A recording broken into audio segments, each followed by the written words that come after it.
Hey there, thinkers! Welcome back to Critical Hit. My name is Est, and so Cynthia Erivo recently revisited her outspoken reaction to a fan-made Wicked poster, and I can't stress that enough, which she previously blasted for degrading her character, Elphaba.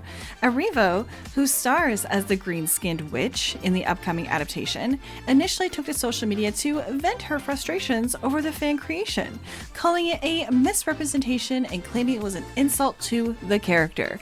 The strong response caught fans completely off guard, obviously left many feeling like her reaction was a bit exaggerated for what was essentially a fan's creative expression.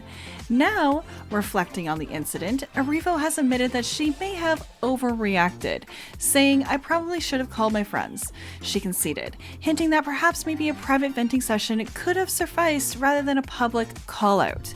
So her reflection highlights the fragile egos that often accompany celebrity status, especially when navigating fan communities that don't always conform to their vision.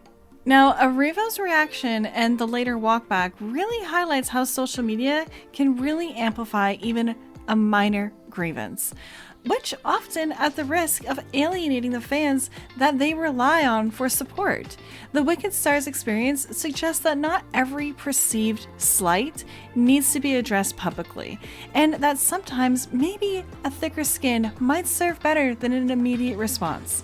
However, I have a few things to show off here, but before I do, I have a small request. If you're new here, consider hitting the subscribe button, smashing that like, and ring the bell to be notified for our next video. We would greatly appreciate this, since this will help us appease those YouTube algorithm gods. So, we thank you. Now let me give you our thoughts on this, and now let's jump into an article from Deadline. So Cynthia Erivo reflects on blasting fan-made Wicked poster, which she said degraded her. "I probably should have called my friends." The article reads here that Cynthia Erivo is reflecting on a fan-made Wicked poster she put out on blast on social media, saying that the edit degraded her during a 2024 CFDA Fashion Awards. Erivo was asked about her outbursts on Instagram, and she said she should have called her friends instead. Which kinda looks like Wicked wasn't the only thing going green. Cynthia Erivo might have hit the spotlight on stage, but when it comes to that fan poster, the outburst took center stage on Instagram. Reflecting on the whole ordeal at the CFDA Fashion Awards, she admitted that she could have handled things a little differently. Maybe dialing a friend instead of dragging her fans might have been the better option. Here's to hoping next time that she saves the drama for Broadway instead of her followers' feeds. She said here that the original poster is an illustration. "I'm a real-life human being who chose to look right down the barrel of the camera to you, the viewer, because without words we communicate with our eyes."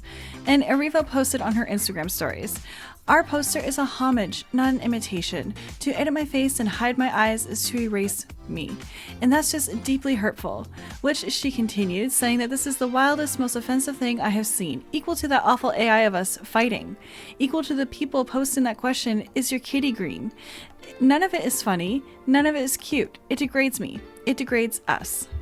So let me get this straight. A simple poster edit is right up there with AI deepfakes of imaginary fights and those absolutely bizarre questions about kitty colors.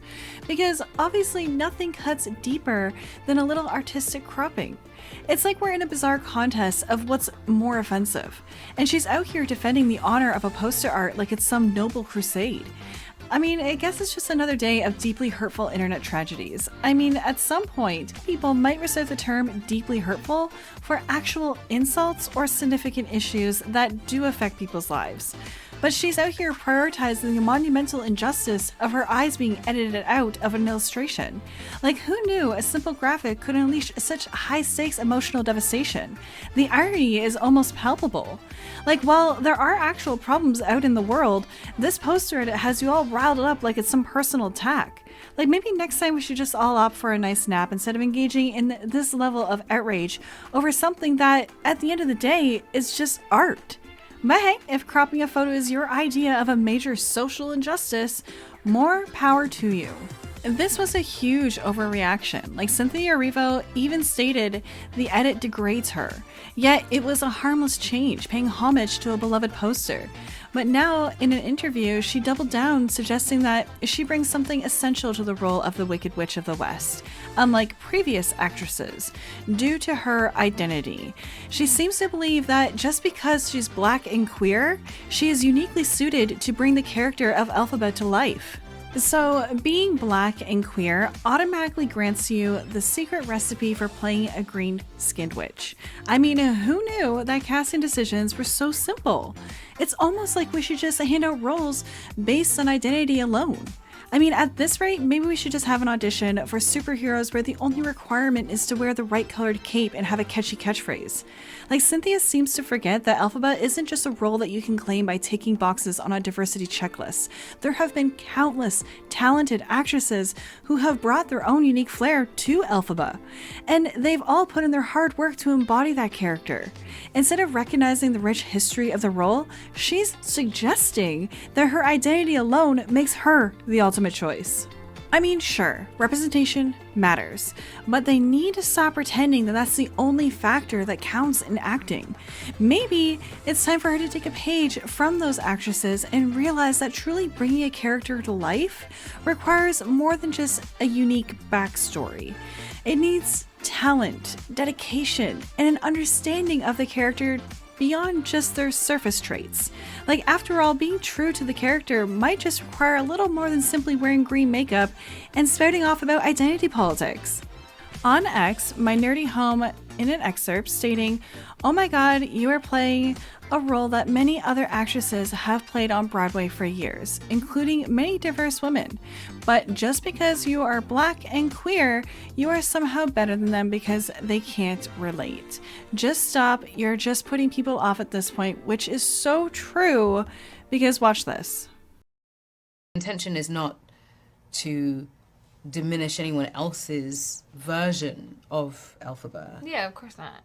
Ever. But the intention is to allow her to show up as me in my body. Right. And I loathe to make it about this, but it is what it is. As a black woman who is queer, who shows up in this way, absolutely, there's something that I have that many other Elphabas don't have. They don't know what it is like to walk through the world like this. I do. Yeah. And so that innately, immediately makes me completely different. And the way he shot it, the way, like, the space that he gave me to do it is fucking awesome. I bet. I mean, wow. Who knew that being black and queer gave you a special better than thou pass in a role that's been done time and time again? It's almost like she thinks that her lived experiences somehow makes her the sole authority on the character. Well, newsflash, lady. Just because you're bringing something unique doesn't mean you're the best, just different. Maybe it's time to acknowledge that the previous actresses weren't just placeholders in a long line of history. Elphaba, the future Wicked Witch of the West, is a character who's got more depth than most of the people who try to portray her these days. While some may still be in the dark about Wicked, it's really hard to ignore how Erivo's obsession with identity overshadows the actual character. It's a real cringe fest here, people. This is what happens when you hire activists more concerned about pushing agendas than bringing a character to life.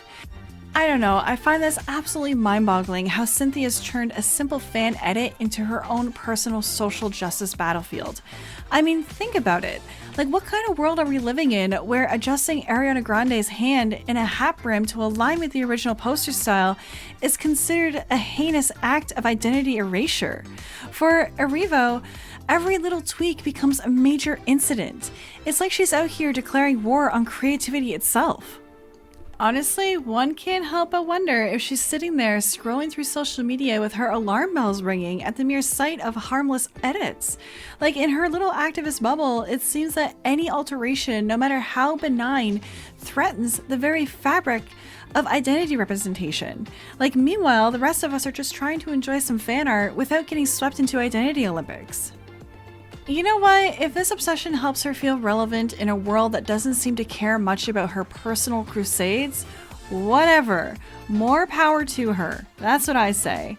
It's almost like she's got a PhD in overreacting, which is teaching us all that the line between artistic homage and culture appropriation is razor thin. at least in her world. So while she's busy fighting the good fight against edits and fan interpretations, the rest of us will be over here trying to remember the last time we actually cared so deeply about a celebrity's position in a fan edit. It is almost endearing, really, watching someone take themselves so seriously in a realm that's supposed to be about fun and fandom. Like, if only there was much passion directed towards, I don't know, solving actual issues instead of policing the hate art of online fan culture. But however, I digress. We can't all be warriors in the land of digital aesthetics. Now, there are some people that are fretting that her actions might tank the movie's success. But honestly, that's still up for debate, because this film, much like the Barbie movie, seems poised to charm a whole different crowd. Maybe the ones who love their escapism serve with this side of social commentary. Sure, it's projected to rake in over 100 million domestically on opening weekend, but let's not kid ourselves here. Projections can change faster than a Hollywood script rewrite. Regardless, her relentless fixation on identity politics is probably doing her more harm than good. I mean, who wouldn't want to turn off half their audience with a lecture instead of a good storyline? However, those are my thoughts on this. Let me know your thoughts down in the comments below. And hey, before you go, subscribe to our channel, smash that like button, and ring the bell to be notified for our next video. As always, this is Est, and I'm signing off now, so I will see you in the next one. Toodles!